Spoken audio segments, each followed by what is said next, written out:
on the left here, he's playing that deck of Atarka Red.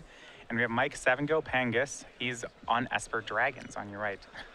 And Esper Dragons really, this was a deck I think that about 2 weeks ago, when we saw it do so well in GP Krakow, the question was wondering, you know, kind of came out, just how good is this deck? Is this a Caw-Blade level deck? You know, it looked really strong. Now there have been some chinks in the armor. I think that Caw-Blade gets thrown out a little too liberally as a descriptor for a deck. I would not say that. It certainly appears to be the top dog of the format, at least for right now. But I don't think this is a deck that's going to result in any bannings or going to be 6 copies in every top 8. You don't invoke the name Caw-Blade lightly. You don't invoke the name Affinity lightly. These are different sort of menaces. Certainly agree. Well, one of the decks that has done well against it is Atarka Red. So Cedric on the play, he starts on Mana Confluence into Foundry Street Denizen. Not going to be able to make it any bigger than that 1-1 as he puts Mike down to 19 and just plays a Forest and passes the turn. So sometimes these matchups really can be a check on just how explosive the red player's draw is. And on Cedric's, this looks somewhat anemic. Yeah, there's a lot of 1-drops in this deck. 4 copies of Foundry Street Denizen, 4 Swift Spear, 3 copies of Zergo Bell Striker, and 2 Lightning Berserker. So uncommon for Cedric to miss. I would imagine if he's keeping a hand like this, Cedric is a pretty aggressive mulliganer. I think we're probably going to see Rabble Master on the 3rd turn or some other big play. Whirling Outburst, potentially. Yeah, for Savvingou Pangus, he just plays a Dismal Backwater, undoes the damage done by Denizen, goes back up to 20, and as you mentioned, here's Goblin Rabble Master from Cedric. It'll come into play, pump the Foundry Street Denizen, make a Goblin token. Have to think Cedric's using his own Goblin tokens. Yup. And 3-1, and the 1-1 will crash in for 4. Savvingou Pangus down to 16. Cedric, though, paying a lot of life for this. 2 Mana Confluences. This isn't a matchup where I'd expect that would catch up to him, but it is a lot of damage, especially when you're casting all your red mana off them. The Esper Dragons deck can go on the offensive. You know, it is a Dragons deck at the end of the day, so Cedric's life total here is not the freebie that it is in a matchup like, let's say, an old Revelation deck where it doesn't really matter. That said, Cedric, the pressure on him is just to curve out as efficiently as possible in this matchup, so he's just got to take his points. Dangerous spot here for Mike. His 3rd play was a Temple and Scribe there. He does have a Cruxifate to build up to, but he did not kill the Goblin Rabble Master. He does have BioBlight mana up, but there's some touchy things here. You know, maybe he doesn't want Cedric to play up another pre-combat Rabble Master if he does have BioBlight. But if this is an unchecked Rabble Master, it's a ton of damage very quickly. Yeah, Mike might have kept one of those hands where, you know, in the dark, unknown opponent, you're happy to keep it, but if you knew that Cedric was playing Atarka Red, you would have sent it back. Rabble Master will make the Goblin token, and it looks like the attack is going to happen. I don't see a BioBlight coming from Mike, so this is just a lot of damage. Remember that the Foundry Street Denizen is a Goblin, so it swings for 2. The Goblins make 3 and 4, and Rabble Master is another 5. So that's 9 damage. That'll put Mike down to 8 here. And Cedric still with a grip full of cards.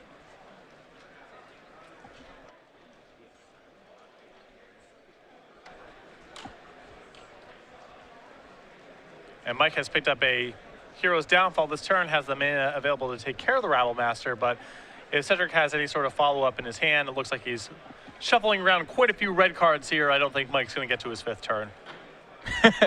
Doesn't look like it. There's a lot of cards here that could definitely be lethal.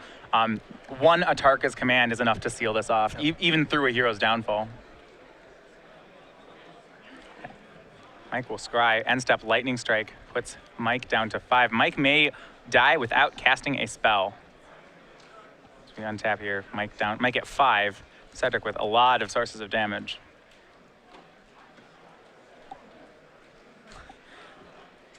And it seems this to be just kind of a story where Mike in the dark kept, I think as you mentioned, kept a hand that may be good in some matchups, but really really unacceptable in other ones. And this was a matchup where Cedric didn't really do anything other than cast a Rabble Master, but because Mike didn't have the kill spell right away for it, it ran away with the game. Exactly. And, you know, it happens not that often with Rabble Master. It usually eats a removal spell. Maybe you get a 1 token out of the deal, but the games where it goes unchecked end so fast. And as you see there, Cedric quickly up a game with an unchecked Rabble Master. Yeah, and I know that's one of the things, we actually haven't seen that many Rabble Masters recently in the meta. Some of the decks that play Rabble Masters, I guess, you know, your green-red decks or Jess Sky, those have really fallen out of favor. You even see a Atarka Red deck, it's on, I believe, 2 Rabble Masters. a lot of times I've been thinking, these turn 3 Rabble Masters haven't been able to stick. I haven't seen very many games where just a turn 3 Rabble Master runs away with it recently. Well, it's happening a little bit more now with Esper Dragons back in the metagame. They had to have black on the draw, untapped, and Bioblight that's asking a lot out of that deck. And some of the removal spells aren't really effective at all. You see more and more people moving to Valtong Invocation to try to fight the mirror match, even cutting Heroes Downfalls, and people are making that sort of swap. Rabble Master becomes much more potent. Yeah, he has to have Silumgar's Scorn on the draw. He has to have blue Scorn or black Bioblight to take care of Rabble Master. And once it's in play, his answers don't get much better. No, they're on the slow side. I mean, he can try to block, but that's very challenging to do against Rabble Master when there's any sort of board. It's a tough card for him to handle. Players getting ready for game 2 here. Now, we were talking about the Season 2 leaderboard. We have about those 5 players fighting it out for the last spots. That's leading up to our Season 2 Invitational, which is going to be at the Origins Game Fair. This is June 3rd through 7th in Columbus, Ohio. A full 5 days of Magic the Gathering. Now, Origins Game Fair is a lot more than just a Magic event. This is the entire board gaming convention. The Star City Games Invitational, one of the highlight events at the Origins Game Fair. Absolutely. If you're into gaming in general, the Origins Game Fair is a great show, and specifically for Magic, there's a lot going on, particularly with Star City Games there. It's also one of the most historic shows for Magic the Gathering in the United States. Used to be the host of the Amateur Championships, U.S. Nationals, so a lot of history there. We're going to have 5 full days of Magic the Gathering with Last Chance Invitational Qualifiers, Super Game Nights, the Invitational, of course, Open Series, IQs, $80,000 total in cash prizes throughout the weekend, June 3rd through 7th in Columbus, Ohio. It's coming up real soon. Also, for you Modern fans out there, keep in mind this is going to be the first time that Modern is featured as the invitational format. On top of that, it will be the format for the 2-day, $20,000 Open Series event. Yeah, so some interesting things about this Invitational. You mentioned there were last chance qualifiers. We'll be running the day before the Invitational 16-man single elimination tournaments where the winner is invited to the Invitational. This is the only Invitational that we'll be doing that for. On top of that, players qualified for the Invitational will get a wristband for each day of the game fair. So even if you don't make it onto Sunday, you'll have that wristband for it, and you'll be able to come back and check out Magic, events, other board games as well at the entire convention. Yeah, huge show. A lot of dealers are going to be there. A lot of people showing off their games. So Origins is going to be a lot of fun. If you're into Magic, great. And if you enjoy other games as well, all the better. Yeah, so Esper Dragons versus Atarka Red. Now, this is something originally when we talked, if you watch the top 8 of the Pro Tour, you'd say, hey, these blue-black control decks, whether they're Esper or just blue-black, they look weak against Atarka Red. And I think the common thought in the room was, hey, red is pretty good against the blue-black control decks. Now, the more I've talked to Esper Dragons pilots, the more I feel like people have started to become somewhat confident in this matchup, saying, hey, if with the right sideboard, this is actually okay. Maybe it's not favorable, but it's a lot closer to even than it used to be. I feel like the Esper Dragons deck is noticeably behind game 1 because there's just a lot of clunky stuff going on in the deck. But post-board is favored specifically in the post-board games. And on the balance, that makes the matchup pretty close. A pretty big hole game 1, and then a slightly favorable post-board game where you're cutting a lot of the slow stuff. You look at Mike's sideboard, for example, there's an Ultimate Place, a Virulent Play, 2 copies of Drowned Sorrow, a Bioblight. Those cards are very powerful, and he gets to cut some of his slower action. Maybe the Ugin leaves. Maybe he cuts the Anticipate because he can't afford to spend his mana that way. So cleaning up the 5 or 6 slowest, least efficient cards in the matchup and getting to have some sweepers, some cheap removal, it's going to serve Mike very well. Yeah, now on Cedric's side, he does have cards like Eidolon of the Great Rebel. That's something that even if Mike has a kill spell for it, he'll have to pay a price.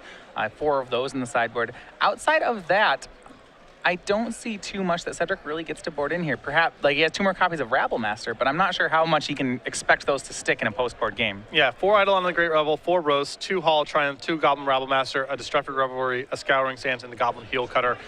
I think the cards you mentioned are the ones that are going to be coming in. 4 Eidolons. This is not a specifically Eidolon-centric matchup. It's not like Mike's deck is saturated with cheap spells, but even if it just gets 2 damage on the way out with a Bioblight, Cedric's thrilled. I think the additional copies of Goblin Rabble Master come in. Part of this is just a concession to the fact that Cedric has some dead cards or close to dead cards in his main deck. The 4 copies of Wild Slash, they're pretty poor here. Mike's not going to be presenting small targets. There's 4 copies of of Lightning Strike. Maybe you're happy with a couple copies of that in its list because it's still 2 mana deal 3 damage, but you don't want to draw a lot of these kind of burn spells. So Cedric has some dead cards or close to dead cards that he can pretty easily cut. And even though Eidolon and the additional Rabble Masters aren't haymakers by any stretch, they are upgrades over those slots. Yeah, the burn not particularly strong in this matchup. And one thing I do like about the Atarka red deck is a lot of its creatures really double as burn spells, especially the one, some of them do have dash, like Zergo Bellstriker and Lightning Berserker. Yeah, you can play a straightforward game of just playing out your curve, using your burn spells as removal and using it to fish off the opponent.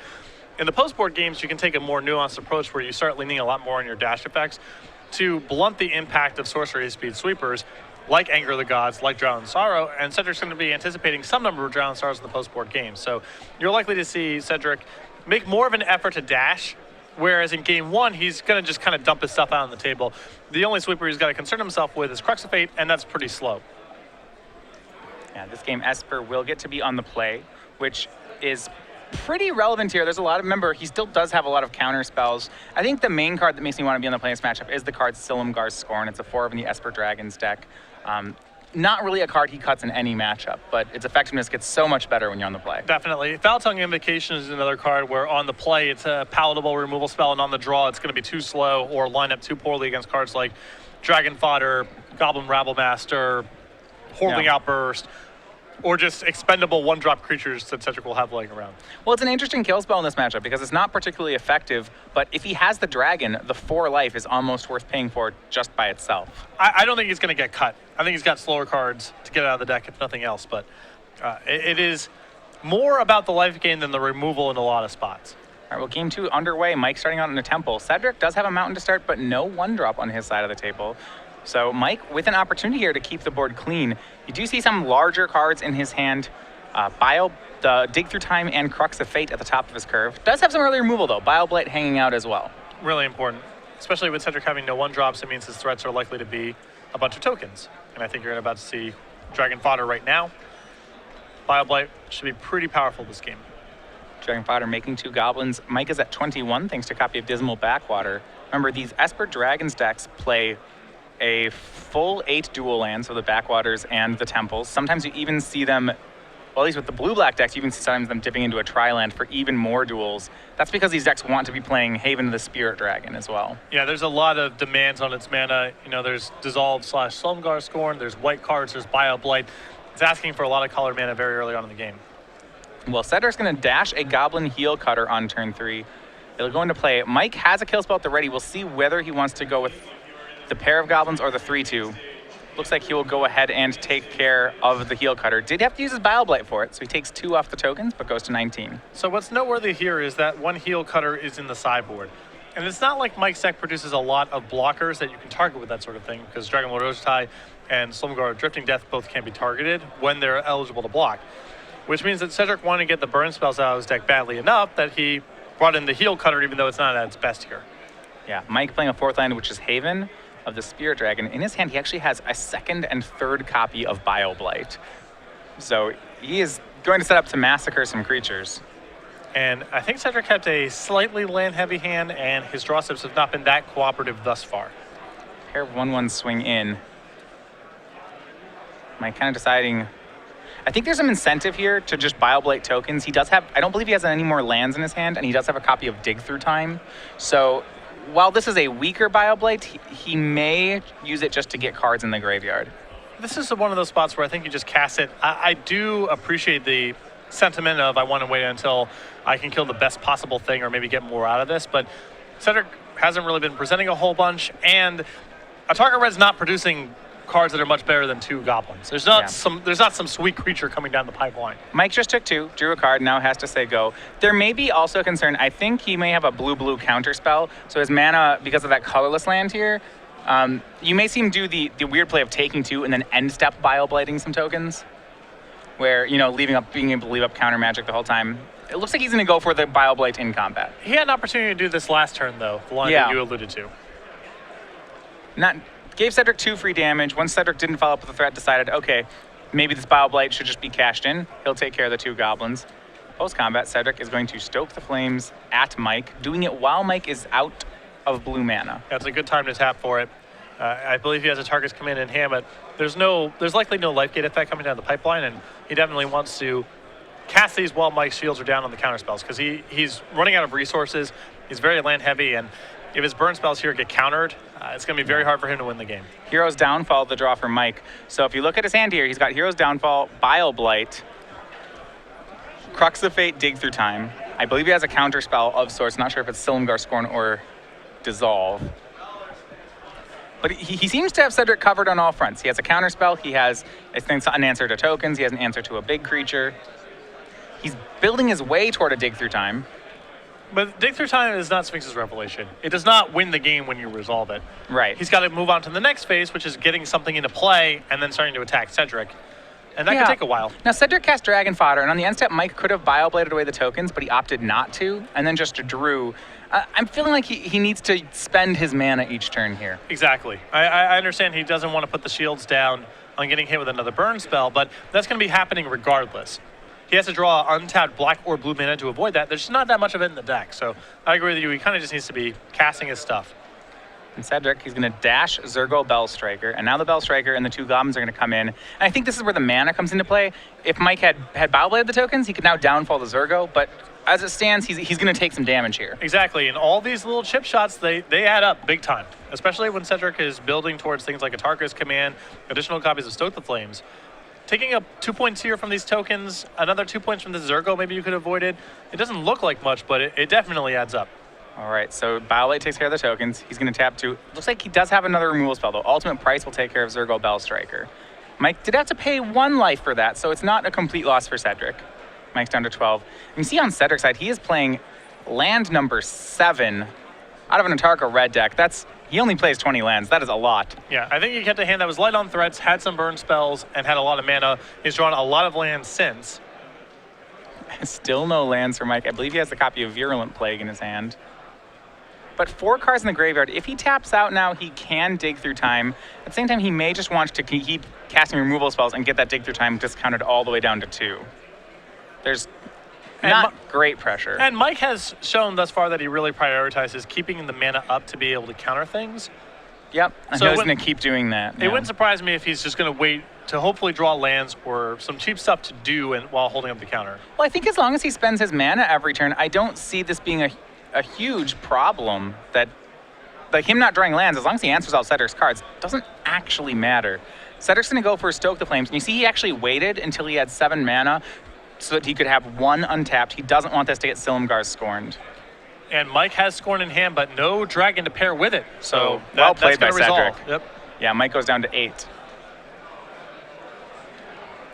Curious, Cedric had an opportunity to do that last turn when Mike tapped out for the Bioblight Ultimate Price chain. So yeah, he may not have had the Stoke yet in his hand. Well, he played it at the end of Mike's turn rather than on his own main phase. So I'm curious if Cedric was trying to hold up that Stoke for a threat on Mike's deck or trap him in some sense, because if Mike had a dragon to pair with a Silumgar Scorn in his hand, Cedric's play looks a little rough.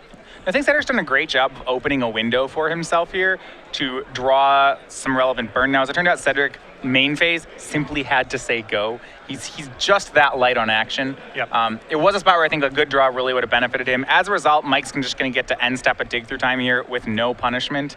And despite the fact that Mike's down to 8, this is going to be hard for Cedric to come back from. There's just so unlucky that Mike bricks from there. Well, at some point, Mike is going to have to tap out for something.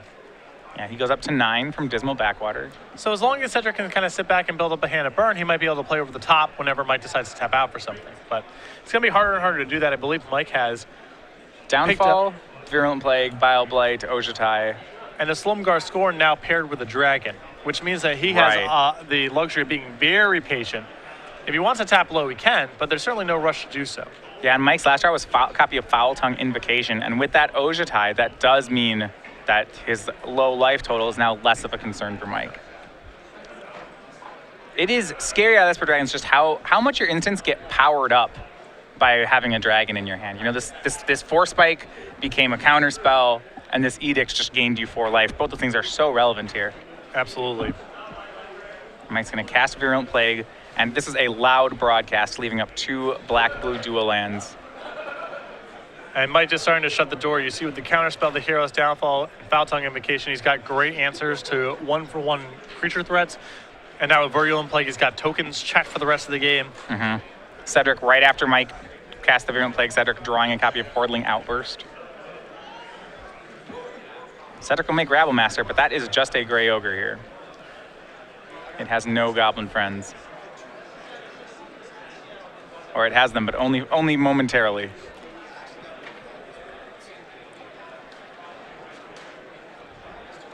You see Mike, despite all the permission in his hand, just opting to not even kill the Rabble Master yet. And I think I would have tried to stick a Bile-Blight there. Just get cards out of your hand, basically. Well, play efficiently with your mana. Bile-Blight's not really a 2-for-1 anymore when you have Virulent Plague in play. It can be when your Cedric plays another Rabble Master, but I don't think Mike needs to score 2-for-1s off his removal spells anymore. Right. The way that Mike loses this game, if he does, is if he becomes so choked up on cards in hand, eventually he has to tap out for something. Cedric is able to kill him when he taps out, and Mike dies with a lot of cards in his hand. So I think Mike should err on the side of just cast the stuff in your hand, even if it may not be the best timing for it, and get to a point where you can start deploying your other resources. Foul Tongue Invocation, revealing Ojutai will put Mike up to 13. And Cedric's deck's really not cooperating. His draw this turn was a copy of Dragon Fodder. So right out, following Virulent Plague, Cedric drawing just a whole host of token makers. He's going to Atarka's Command. This is to try to skull crack the life gain from the Foul Tongue Invocation. Yep. And Mike will have none of that. He'll counter it. And that'll be enough for Cedric. Love the concession. The remaining cards in Cedric's hand, all token makers. There doesn't seem like there's any place to go. I've rubbed off on the man a little bit. Old Cedric would have played that game out to the end. But with me covering the match, he knows I'm gonna be a little chatty with him if he keeps playing out. I like trying to do Atarka's Command, the Foul Tongue Invocation. That doesn't resolve, you move on to the next one. Yeah, and I do really like how Cedric played that game. I think Mike was short on mana, and Cedric really took advantage of that. There are a couple turns that with a well-timed draw, Cedric would have been able to find the additional damage he needed. Yeah, and it's just, I think he kept a fine hand to keep. His draw steps did not cooperate.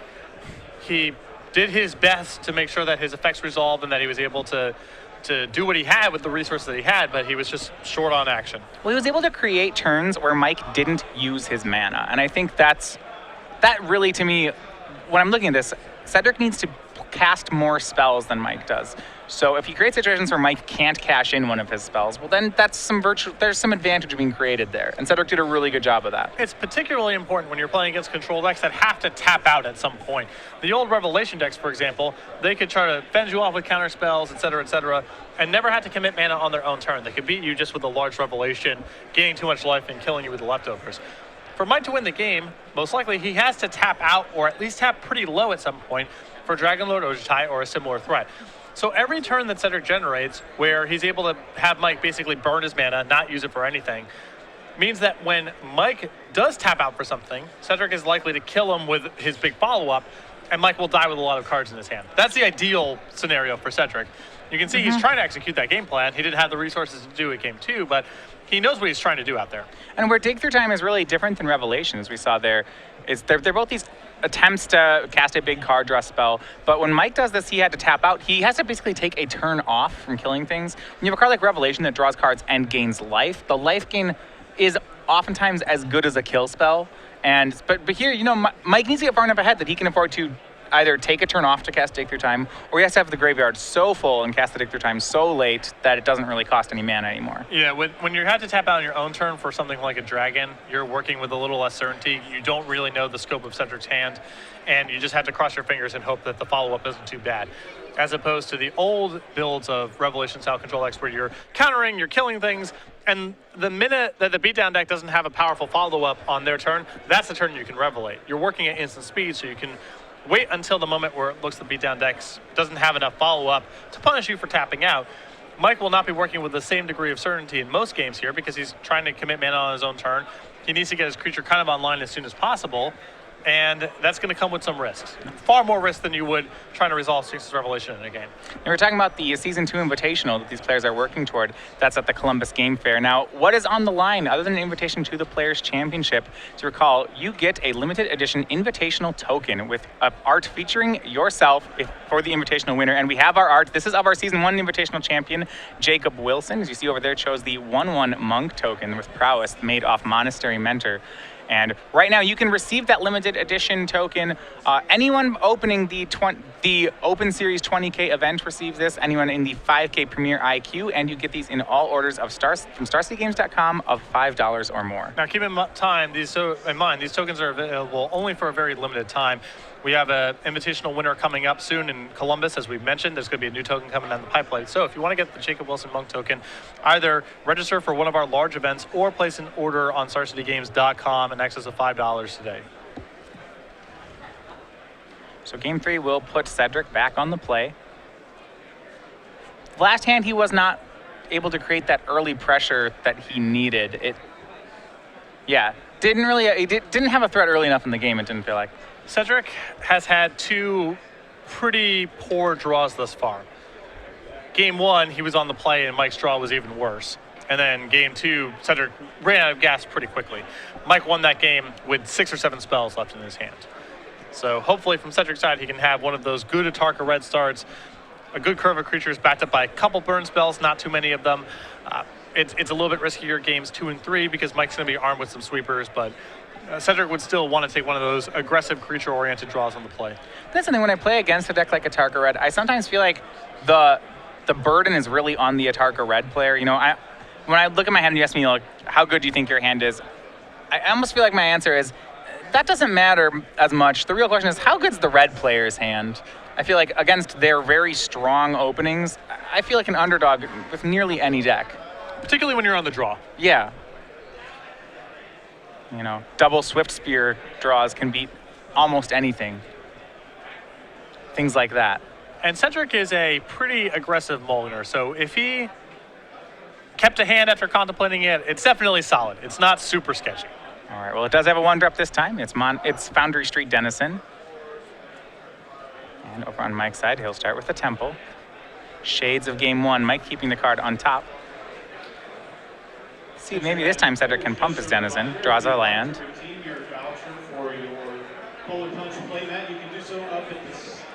Is a copy of Wooded Foothills, and just as in game 1, Foundry Street Denizen, just a 1/1, no plays, he'll pass.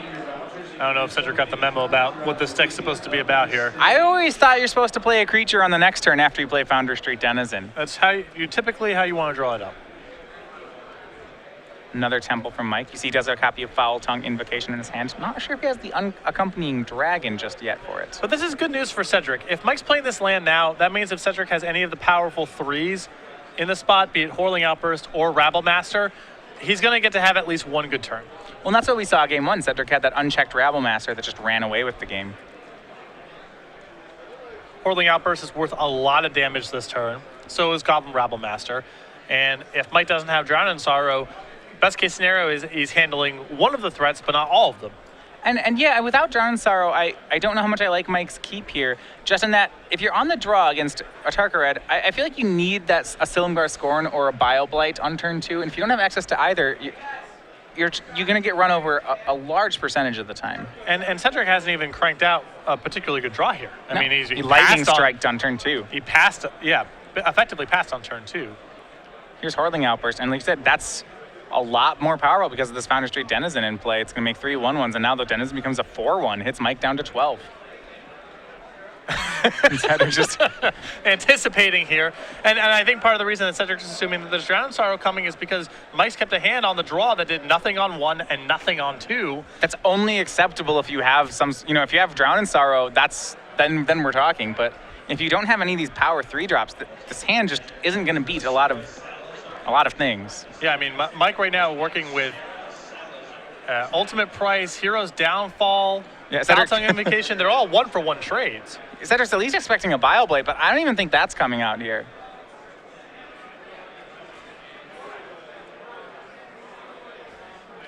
I mean, enough Foul Tongue Invocations, and maybe it's if you have a dragon and multiple Foul Tongues, maybe that life gain can offset what's going on here. But I mean, not against Whirling Outburst. Yeah. Now, keep in mind, Mike quickly kept on top. So Cedric has to be even more concerned now about Drown in Sorrow because maybe Mike kept a hand with Drown in Sorrow, but 3 lands that come in play tapped randomly. Or maybe Mike now has Drown in Sorrow on top of his deck. Virulent Plague is also a possibility here if Mike quickly kept. So Cedric has to be rolling all these possibilities through his head because Mike at this point is so far behind that he can only afford to keep his very best cards on top of the deck. Well, if Cedric gets in 4 more damage here, it's very possible he can finish the game with burn. So if he has more threats, maybe if he has a dash creature, he'd like to commit that. I don't know if he wants to commit like another, if he had a Rabblemaster, I'm not positive he'd want to commit that right now. And I like this a lot, dashing Zergo Bellstriker. Yep, this does not play into any sweeper here. It's another point for the Foundry Street Denizen. If Mike really is working with nothing, it's 3 more points of damage this turn between Zergo and the Denizen trigger. This seems like a good spot. I mean, if Mike's working with nothing, he's just about dead here. And it's going to be ultimate price for Zergo Bellstriker. Cedric's got to be pretty happy with that exchange. 5 damage will still come across. That Denizen became a 2-1. So Mike down to 7. He'll draw for turn.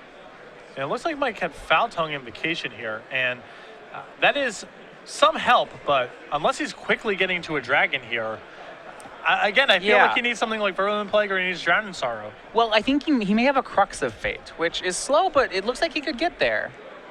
He's going to cast Foul Tongue Invocation, showing Ojutai. So despite the fact he's casting Foul Tongue into a Hordling Outburst, the 4 life gain offsets. Some. To a degree, but if Mike's still working with just 1-for-1 removal spells, it's going to be challenging for him to stabilize his board. Keep in mind, he also has no white mana right now, so he may not even be able to cast Dragon Lord Ojutai. And it feels like that's a critical piece of him stabilizing here. I think you're right. Cedric sacks the Goblin token. Mike's back up to 12. It looks like he has another Temple, a Foul Tongue Invocation, a Dig Through Time, and an uncastable Dragon Lord Ojutai. And Cedric, now the gloves are off. He's not respecting nearly as much. He's going to cast a Rabblemaster.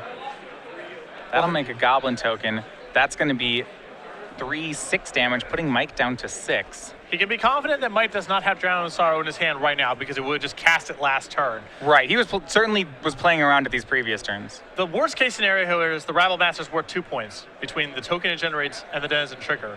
Yeah. And if Mike's planning on blocking next turn with Dragon Lord Ojutai, you're much happier having the Rabblemaster in play right now than trying to cast it next turn. Yeah, the dangerous line is 5th land Crux of Fate. That's what the risk you're taking now, which, okay. He has Mike down to 6, and now it's not going to happen. Cedric cannot be happier to see a tap land come into play there. It means no Crux, there's no Drown in Sorrow, 6 life points. This is looking like Cedric's game. Yeah, Crux of Fate is definitely a concern here, but, Mike could potentially, if you just hold the Rabblemaster in your hand and say go, might be able to win this game by something like another Foul Tongue Invocation, gain 4. Suddenly the amount he's gaining is outpacing what you're doing. He could potentially be getting to a dragon. He could potentially be getting to Dig Through Time. So I like Cedric taking the risk here because that Rabblemaster is going to get worse as the game goes on to a variety of cards. Yeah, everything gets worse as the game goes on. If you're not cashing in the Rabblemaster now, then when? At least at this point, you're creating a lot of pressure. You're forcing Mike to really have one of those answers or basically lose the game. That Rabblemaster is worth 2 points of damage the previous turn. There's no guarantee it's worth 2 points of damage at any other spot in the game. Mike passes. Cedric going to cast Monastery Sorcery. This should just be dead. Yeah, even through 1 removal spell. And I think Cedric's last card in hand is Stoke, which definitely has him covered if all Mike's doing is killing a creature. So here's a Spear. It'll pump the Denizen. Decide whether that wants to resolve. Mike does have a Silumgar's Scorn. I mean, this is a pretty sad use of Silumgar's Scorn. Yeah, I mean, you're still dead on the board to it. And I think if you're Mike, all roads lead to the same place, and that place is 0 life. Mike with Foul Tongue Invocation in hand, but the Rabblemaster is going to more than cover the 4. Yeah, the Rabblemaster is 6 on its own. 7 even once it makes the token. It's a lot. And the last card still Stoke the Flames. Yeah, I think he is dead even with it before the Stoke. So yeah, he'll go ahead and Hero's Downfall, the Rabblemaster. Before it gets a chance to make a token, but this swing is still for 6. And that'll be exactly Mike down to 0. And Cedric Phillips, 2-1, is your winner. Still not a spectacular draw there in game number 3. We never saw Tarka Red at full throttle, but as you mentioned, you see the importance of Mike having some of his powerful cards in his opening hand, especially when he's on the draw. The hands of just removal spells and nothing powerful, not a quick Dragon Lord Ojutai, not some sort of cheap sweeper. It's not going to get the job done, even against some of Cedric's, medium quality hands. Yeah, I think we discussed that where when he was on the draw, we really expected him to either have a Silumgar Scorn or a Bioblade on 2, and when he didn't, I think we thought, and I believe Cedric thought as well, meant he had something like Drown in Sorrow or some sort of way to clean up the board. But because Mike did, he just wasn't ever able to clean up things against Cedric. That's one of the